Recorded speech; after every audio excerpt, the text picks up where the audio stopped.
Your Excellency, Deputy Minister, distinguished guests, ladies and gentlemen, on behalf of our general membership and our textbook students, I want to profoundly congratulate you on this wonderful victory. May God grant you wisdom and direction to rule this country for another 5 years in peace. We applaud your unwavering dedication and commitment to the development of our beloved country. Your leadership has been instrumental in fostering unity, peace, and progress in Sierra Leone. We commend your tireless efforts in making our nation stand out among other nations. We want to express our profound gratitude to you for what you have done in this country in the last 5 years, especially for TVETs and women of this country. The revival of TVET is now taking the country by a storm. As TVET institutions, we stand firmly in support of your vision for the country. We are confident that under your leadership, the TVET industry will thrive, offering opportunities for young people to acquire skills, economic growth, and international recognition. We know the determination of your government towards human capital development and the current moves around the world to make it become not only a reality, but effective, efficient, and sustainable. Your Excellency, sir, the current executive of the Council of TVET institutions are more than prepared and ready to change the narrative in the technical and vocational institutions in Sierra Leone. Considering the numerous challenges the sector currently faces, we believe that with the support and political will under this administration, it will change the education delivery narrative and make our dreams and aspirations for technical and vocational institutions become a reality. We express our utmost respect and admiration for your achievements, and we look forward to continuing our collaborative efforts to further advance the TVET industry in Sierra Leone. Your Excellency, sir, there are many things your government and the Minister of Technical and Higher Education did for us in the last 5 years, especially the Skills Development Fund support to the private TVET, with which some of our members and TVET schools have been able to support communities across the country. In conclusion, Mr. President, I would like to assure you that the TVET organization or institutions will vigorously support your 5-point development agenda for Sierra Leone, especially with the provision of skills and jobs for young people. Once more, I say congratulations, sir.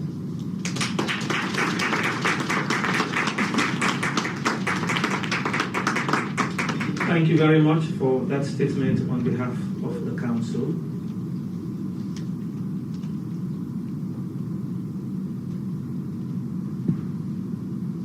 With the gracious indulgence of Your Excellency, let me now invite for statement on behalf of the Conference of Vice Chancellors and Principals.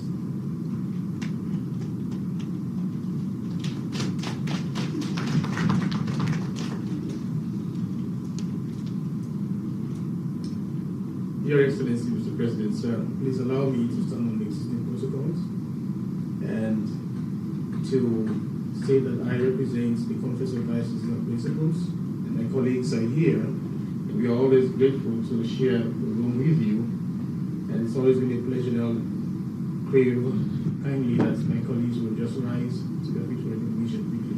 Just rise. Thank you very much. I didn't actually ask the chancellors to rise because that's not my domain at all. But you've been so gracious to do that for us. I know your turn is right after me. Your Excellency, Mr. President, sir, we are here today to congratulate you for your resounding victory in the last conducted elections, and to pledge your support, continued support for a successful 5-year term that you now face. In your first term, Your Excellency, sir, your success in providing free quality education, especially at the basic and senior secondary school level, created quite a good lot of opportunities for us in the higher education institutions. That said, it also posed for us huge challenges, especially when it came to having facilities and the capacity to bear the onslaught of those who came from the high school. We were prepared, but again, we were overburdened because of the huge numbers. That was a success for us. In your second term, Your Excellency, sir, we realized that you are focusing on feeding your people, which may seem to have nothing to do with higher education. But this view will be totally wrong, as we believe higher education institutions will have a vital role to play. Each institution must identify with the agricultural sector by way of policy formulation, production, extension services, value addition, storage, marketing. We had a couple of engagements with the Ministry of Agriculture on this as universities across Sierra Leone. Secondly, we should be now poised to providing training for the youth at the middle-level manpower level by creating innovation hubs, industrial partnerships, and apprenticeship programs. So this calls for rethinking higher education expansion and financing models. And I'm sure we all agree with me, Your Excellency, that the student loan scheme being one of them is one way that we have now been looking at tackling financing higher education. We do think that the establishment of an education trust fund could be one possible way of tackling the huge difficulties we are having in financing higher education. We're also thinking of having an open system so that the huge numbers who may not be able to darken the four walls of the university can stay anywhere in this country and have their education. This calls for two urgent actions that the higher education is poised to engage in with your government at this time. We are ready to engage with the Ministry of Agriculture at both the technical and operational levels. And if I'll give you an example, we may think that the University of Sierra Leone may not be in agriculture, but they produce the engineers, they produce the policymakers in the economics. Other institutions will also want to bring to the table all of the expertise in making your dream come true. We also, as a matter of urgency, think that we should be called to the table with the Ministry of Finance to review the 2018 Memorandum of Understanding to be more practical in our implementation. These discussions are now underway, and we have started engaging with the Ministry of Finance. So on behalf of my colleagues against the Conference of Vice-Chancellors and Principals of universities, polytechnics, and colleges, both public and private, I must state, who are now in the room, again congratulate you at your re-election to this high office, and to thank you so profusely, sir, Your Excellency, for accepting to serve your people in this capacity, because to us it's our call to service. And so we pray that God Almighty, and in your most liked pronouncement, Subhanahu wa ta'ala, will continue to provide you with His divine wisdom, and above all, His grace to be able to discharge your duty. Thank you again, and congratulations. May God continue to bless you.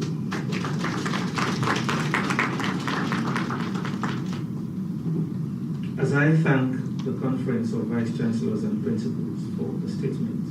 I now respectfully invite the Chancellor's representative to make a statement.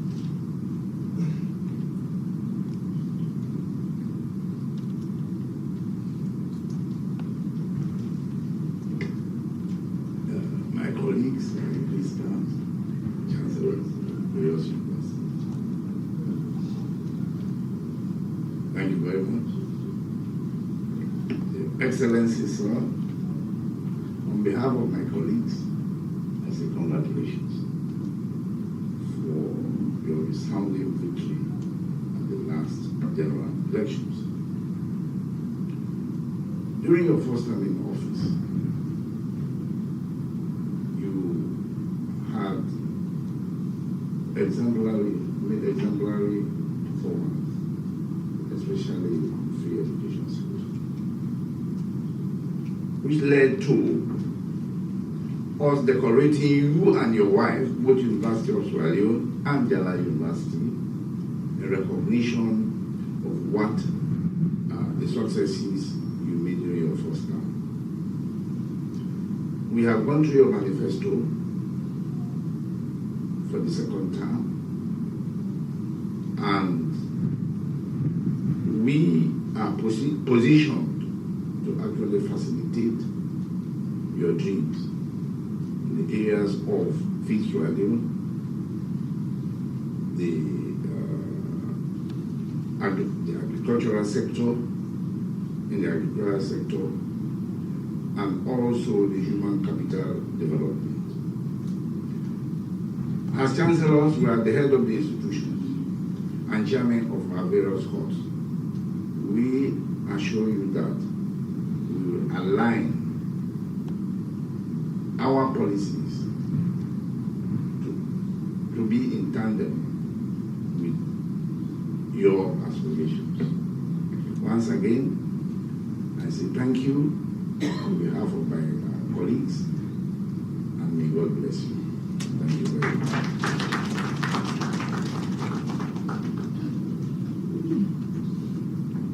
Thank you very much, Professor Duval, for the statement.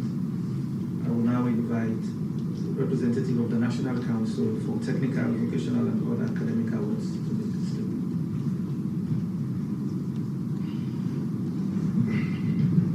Good afternoon, Your Excellency. Permit me to stand on the existing protocols on behalf of the Council of NCTVA. I also like to apologize for the Director of Engineer Emejano, who is busy, is not here with us. As a Council, we congratulate you on your recent election, and we also want to extend our congratulations to the Honorable Vice President.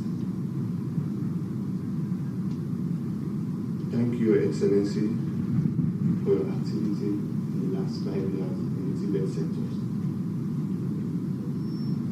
The Tibet sectors, for your last 5 years, it's resulted in the creation of decent jobs and entrepreneurs opportunity for our youth.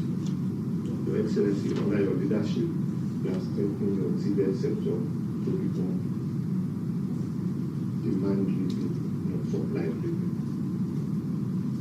Your Excellency, the Tibet is in position to spearhead your development process in feeding Sierra Leone.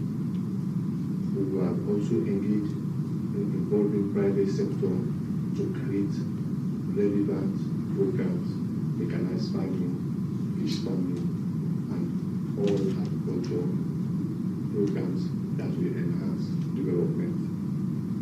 Your Excellency, we have no doubt in your government to increase the support that will create decent job for our youth.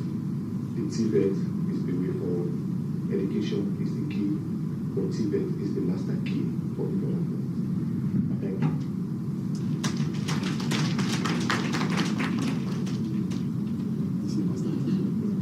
Thank you very much. May I call on the representative of the Tertiary Education Commission to make a statement.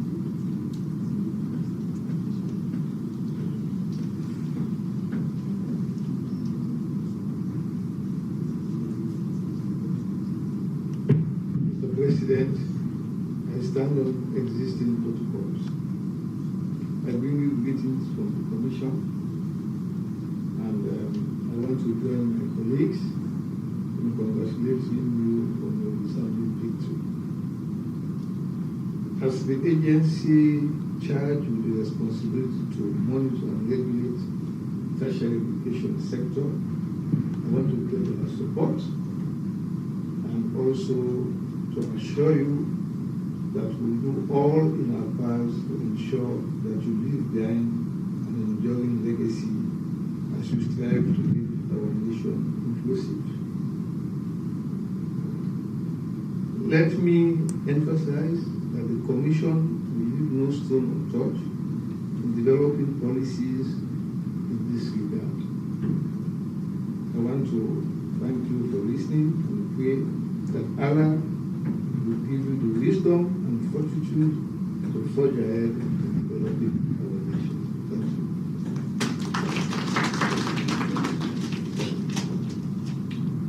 you. I thank previous speakers for quite an array of congratulatory messages. May it now most graciously please Your Excellency to deliver the response.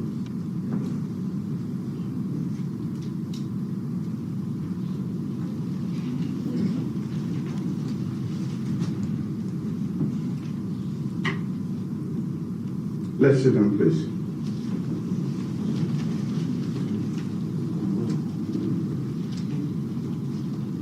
The Deputy Minister and other ministers present here, distinguished ladies and gentlemen, I accept with great honor your congratulatory message and a pledge of total commitment to the education sector. I'm very pleased to receive you this afternoon because this is a sector we have chosen as the flagship, and all the successes we have been able to register are as a result of your own commitment too. I lead and you follow. And when you follow with commitment, that is why we are where we are as far as education is concerned. Next week, there is a Human Capital Development Summit in Tanzania. I wanted to skip that, but everybody said you should be the last person to skip this summit. So I am going to attend that summit. And this again is a recognition of the great work that we have all done. Somebody just said, Professor Agali, that I should leave an enduring legacy. The qualifying word there is enduring. Anybody can leave a legacy. We all do, but some of them don't even survive a day or week.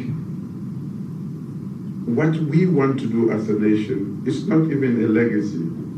We all know that Sierra Leone was a power to reckon with intellectually around the world. That was the source of our power, a very small nation. Soft power, you may call it. But that is why we are renowned around the world. And we can regain that position. Not through arms. We cannot be the United States of America or Russia that can boast of nuclear arms and ammunition. Well, we can boast of the fact that we will produce brains that will lead the world. And my leadership is meant to inspire us as a nation. That is where the enduring factor comes in, so that we aspire again to that position of leadership, intellectual leadership, not only in Africa, but around the world. We are also touted as the most brainy people in Africa, Sierra Leoneans. But why are we not leading? That is a question that we can all answer. And I'm happy to have this crop of people sitting before me. You provide knowledge, you produce new knowledge, and share it. So that is a question we should all answer. Why are we not leading if we are the smartest people in Africa? I want to inspire us this is not my project. This is our project. And I'm more than convinced that we can lead if we all put our hands on deck. Today, Sierra Leone is now recognized as having made the greatest efforts towards education in the past 5 years by the United Nations, by UNESCO, and many others. What I want us to do is now embrace this as a nation, especially this sector, so that we can take it to another height, higher than where we are at this moment. And I know we can do it. And all I'm trying to do is to inspire us all to take that task to the next level. When I was called upon to co-chair the summit on education, I was quite astounded. And I asked, why have you chosen one of the least developed countries in the world? They said, it is your level of commitment. And we want you to co-chair with the United Nations Secretary General. That is no mean feat, as we can all see. What I am trying to do is to take us back to the world map, where we have been absent, where the stigmas of the past have taken us off that list. Today, we have a seat on the United Nations Security Council, non-permanent category.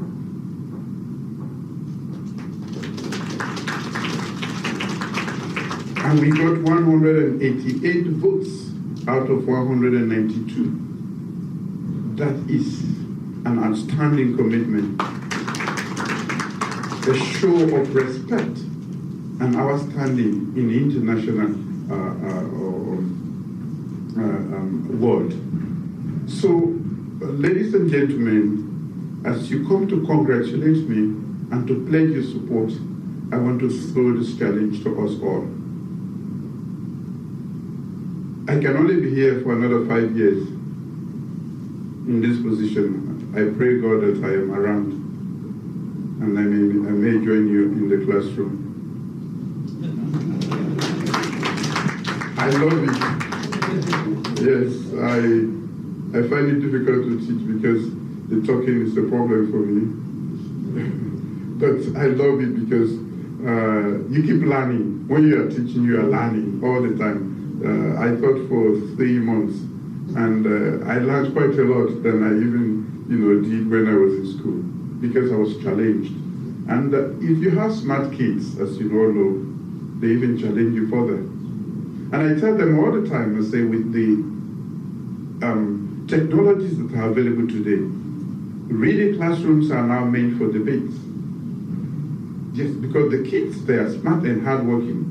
They can do quite a lot of research with those instruments, and sometimes, ask very critical questions that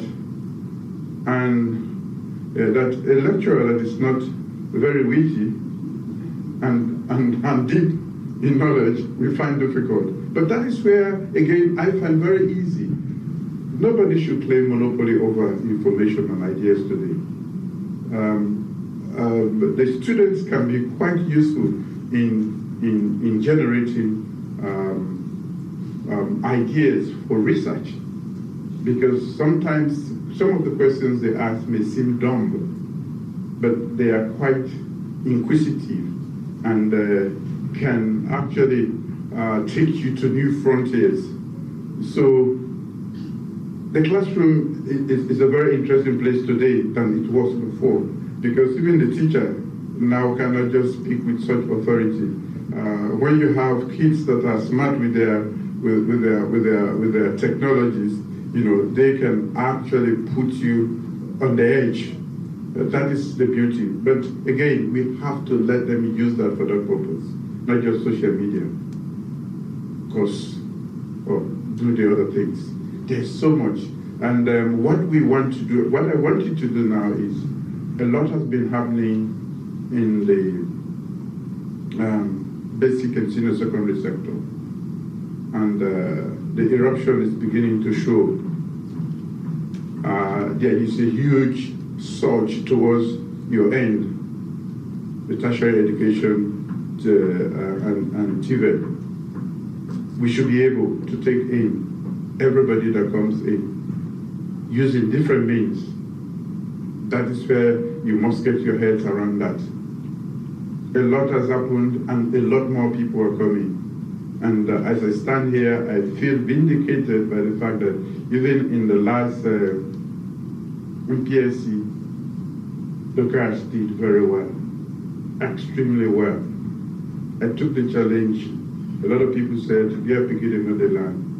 Now the girls have taken the lead and they are leading way ahead of the boys at that level. So these are all challenges, and of course I heard that at Kobe College you had more guys applying for engineering than at any other time in the nearly 200 years of that university. That is not coincidence. It is as a result of policies. So I have challenged you and you have not matched my challenge. You have not responded. I wanted you to come up with a strategy as to how you were going to respond to the new direction. We must revolutionize education. I talk about fit for purpose education all the time because what we did in school is not what the kids should be doing today in school. So for us to put them in that pole position, we must also think critically. And that is challenging for all of you. But I know challenges are meant to be surmounted, especially in the intellectual realm. So as you come to congratulate me and pledge your commitment, I'm most pleased to say that education is not just a flagship policy program of this government, but a passion that has so much to deliver, a passion that will give a hope, that will give us a future that is hopeful for our children. So thank you very much, and I want us to engage further as the number of kids coming from the basic and senior secondary education coming to your end is getting bigger and bigger, and I want you to bring out practical solutions as to how you are going to take in those without us getting them despondent. Thank you very much.